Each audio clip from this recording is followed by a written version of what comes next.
सीतामढ़ी पहुंचे सीएम नीतीश 72 करोड़ की लागत से होने वाले विकास कार्यों का किया शिलान्यास। मीडिया से बनाए रखे दूरी।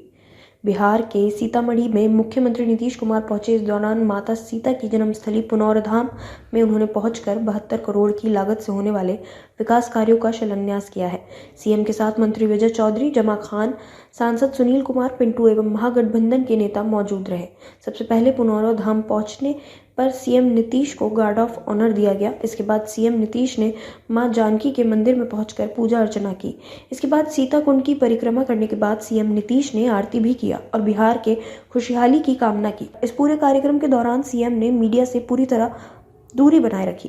बता दें, स्थानीय लोगों की भगवान राम के भव्य मंदिर की तरह माता सीता का भव्य मंदिर और विकास कार्य हो, इसकी मांग थी, जिसको लेकर पर्यटन विभाग की ओर से 72.48 करोड़ की राशि दी गई थी, जिसका सीएम नीतीश कुमार ने शिलान्यास किया है।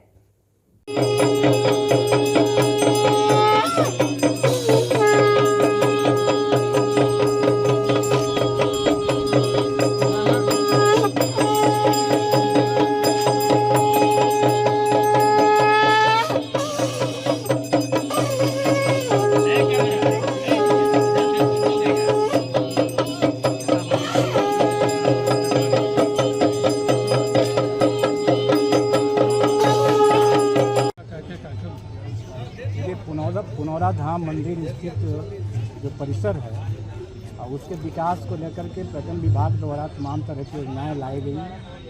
उन्हीं योजनाओं का शिलान्यास करने के लिए आज माननीय मुख्यमंत्री जी यहाँ पर आए थे और उनके द्वारा विधिवत शिलान्यास किया गया और निर्माण कार्य शुरू होगा।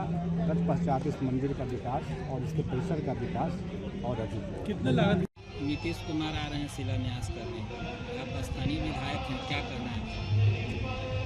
कहना क्या है, ये तो बढ़िया बात है। सभी तीर्थों का, सभी धर्म स्थलों का विकास होना चाहिए और संयोगवश राघव जी हैं यहाँ पर। चुनाव में हमने चर्चा किया था कि एक भीष्म प्रतिज्ञा मेरा रेलवे ओवरब्रिज और दूसरा हमने जो लोगों को आश्वासन दिया था उसमें सीता पर्यटन का विकास और नगर के जल जमाव का दिया था।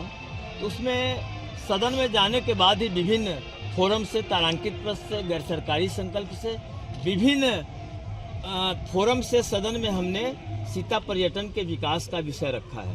अभी जो तत्कालीन शीतकालीन सत्र बीता है उसमें भी हमने सीता पर्यटन को विश्व स्तर के मानचित्र पर स्थापित करने का सरकार को चिंता करने का आग्रह किया है। ये विकास, पुनर्विकास तो होते रहेंगे, पहले भी हुए हैं जो गेस्ट हाउस बना है, परंतु जो ये विशिष्टम धरती है इसको हमने सदन में भी बोला है कि ये ब्रह्मांड की विशिष्टम धरती है। तो ब्रह्मांड के लोग तो यहाँ आ नहीं सकते, परंतु इतना तो कर दें कि पृथ्वी ग्रह के लोग आ सके।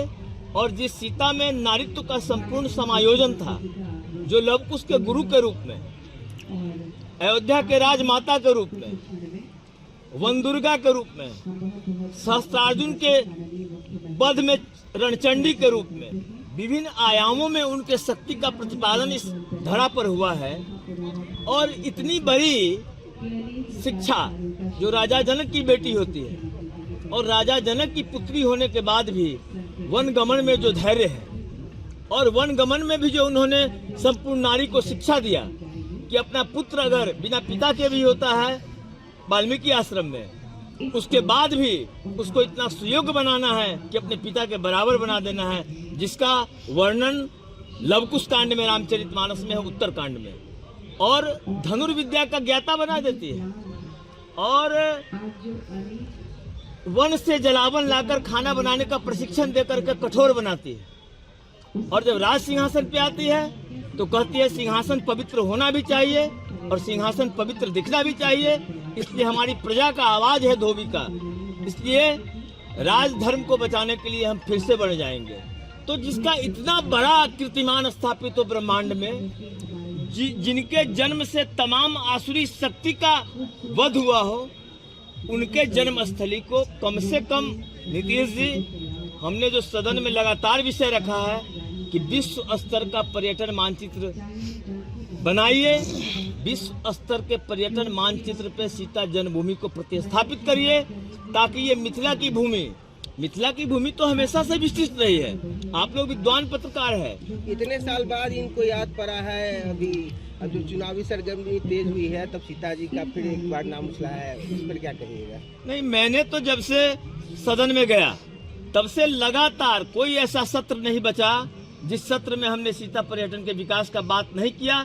इसका साक्षी विधानसभा का पटल है।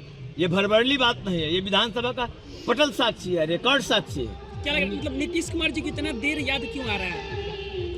वो लेट है। पहले भी अब पता नहीं उनको विलम्ब से याद आ रहा है या हमारा प्रेशर ज्यादा नहीं हो सका, ये तो उनके विवेक पर निर्भर करता है। लेकिन हमने तो लगातार, हम जो भारतीय जनता पार्टी के कार्यकर्ता हैं, हम लोग में सहजता है, शालीनता है, तो सहजता और शालीनता से लगातार विषयों को रखे हैं। हो सकता है उसका प्रभाव हो, थोड़ा देर से प्रभाव पड़ा हो।